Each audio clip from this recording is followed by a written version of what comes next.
కేంద్ర ప్రభుత్వంలో మార్పు వచ్చిన తర్వాత బ్యాంకింగ్ రంగం మీద in general especially cooperative urban banking sector మీద ఎలాంటి ఇంపాక్ట్ ఉంది అనేది పెద్దగా ఇంకా విశ్లేషణ చేయకపోయినా కొన్ని ముఖ్యమైన అంశాలు చెప్పుకోవచ్చు. ఈ కేంద్ర ప్రభుత్వం వారి వైఖరి కోఆపరేటివ్స్ పట్ల ఎట్లా ఉంటుందో ఇంకా స్పష్టత రాలేదు.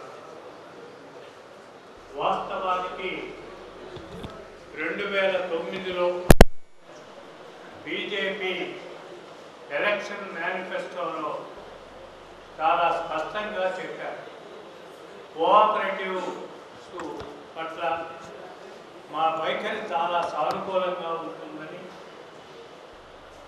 కోఆపరేటివ్ అర్బన్ బ్యాంకులు, ఇతర బ్యాంకులు, కోఆపరేటివ్ సెంట్రల్ బ్యాంక్ కావచ్చు, స్టేట్ కోఆపరేటివ్ బ్యాంక్స్ కావచ్చు, గత 6-7 సంవత్సరాలుగా ఏదైతే వీటిని దెబ్బతీసే విధంగా యూపీఏ గవర్నమెంట్లో ఇన్కమ్ ట్యాక్స్ వీటికి కూడా వర్తింపజేస్తూ ఏ విధంగా విధానాన్ని రూపొందించి అమలు జరిపారో వాటి వల్ల చాలా ఇబ్బంది వచ్చింది.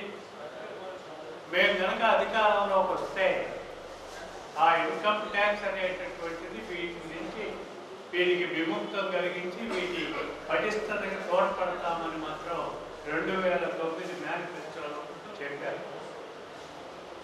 2014 మేనిఫెస్టోలో అంత స్పష్టంగా చెప్పలేదు, కానీ చట్టాలలో రావాల్సినటువంటి మార్పుల గురించి కోఆపరేటివ్ సెక్టార్ని మేము పటిష్టం చేయటం కోసం అవసరమైనటువంటి చట్టాలన్నింటిలో మార్పులు తీసుకొస్తామని చెప్పబడింది.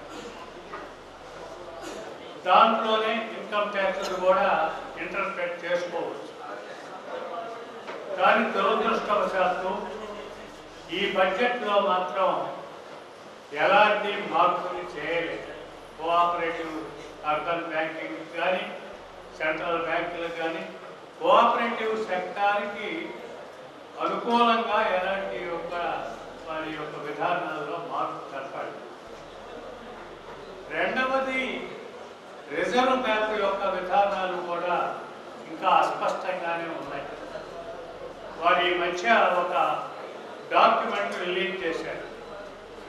భవిష్యత్తులో మన దేశంలో బ్యాంకింగ్ సెక్టార్ ఎట్లా ఉండాలి, అదేం అర్బన్ బ్యాంకులకి సంబంధించింది కాదు, కానీ మొత్తం బ్యాంకింగ్ సెక్టార్ని గురించి ఏ విధంగా మార్పులు తీసుకురావాలనో చెప్పారు.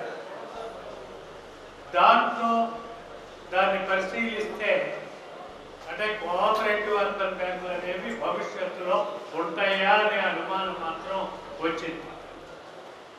ఎందుకంటే బాగా పనిచేసే కోఆపరేటివ్ అర్బన్ బ్యాంకులను కూడా లోకల్ బ్యాంక్స్ కింద, అంటే ఇతర కమర్షియల్ బ్యాంక్స్ కాదు అని లోకల్ బ్యాంక్స్ కింద కన్వర్ట్ చేయొచ్చు అనే ఒక భావన చెప్పబడింది.